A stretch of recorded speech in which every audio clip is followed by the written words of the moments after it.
নমস্কার, নাগরিক মনে সবাইকে স্বাগত। ভারত পাকিস্তান যুদ্ধের মাঝখান থেকে শেষ পর্যন্ত আমেরিকা জানিয়ে দিল ভারত পাকিস্তানের মধ্যে চলা যুদ্ধ পরিস্থিতি নিয়ে নিজেদের অবস্থানে স্পষ্ট করে দিল আমেরিকা, বিশ্বের সবচেয়ে বৃহৎ শক্তিশালী দেশ।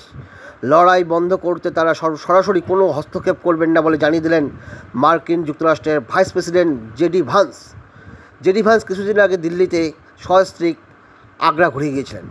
নয়াদিল্লি ও ইসলামাবাদের মধ্যে দ্বন্দ্ব তাদের কোনো ব্যাপার নয় বলে জানিয়েছেন আমেরিকার ভাইস প্রেসিডেন্ট। এই পরিস্থিতিতে উপর আমেরিকার সীমিত নিয়ন্ত্রণ রয়েছে বলে জানিয়েছে জেডি ভ্যান্স। তাই আমেরিকা যুক্তরাষ্ট্র যে পাকিস্তানের যে মায়াকান্না তাতে যে গলবে না তা স্পষ্ট হয়ে গেল।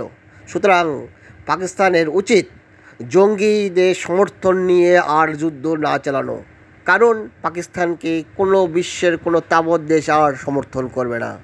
এবং সবাই এটা পরিষ্কার হয়ে গিয়েছিল যে পাকিস্তান জঙ্গিদের মদতেই চলে, জঙ্গিদের লালন পালন পুষ্ট করে। ভারতে যে পেহেলগাম ঘটনা ঘটিয়েছিল, এই জঙ্গিরাই পাকিস্তানে গিয়ে লালিত পালিত হয়েছিল।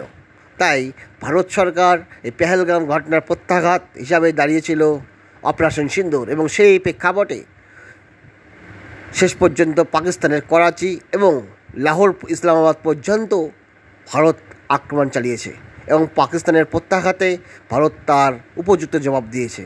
তাই বিশ্বের তাবৎ দেশগুলো স্পষ্ট তাদের অবস্থান জানাচ্ছে যে পাকিস্তান এবং ভারতের যুদ্ধে তারা নাক গলাবে না, কারণ এখানে সম্পূর্ণ দোষ রয়েছে পাকিস্তানের।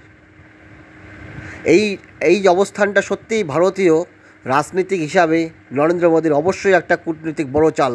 বিশ্বের দরবারে নরেন্দ্র মোদীর এই কূটনীতিক চালের জন্য বিশ্বের ইতিহাসে ভারত হয়তো নাম লিখে রাখবে। আপনাদের কি মতামত কমেন্টে জানাবেন। ধন্যবাদ।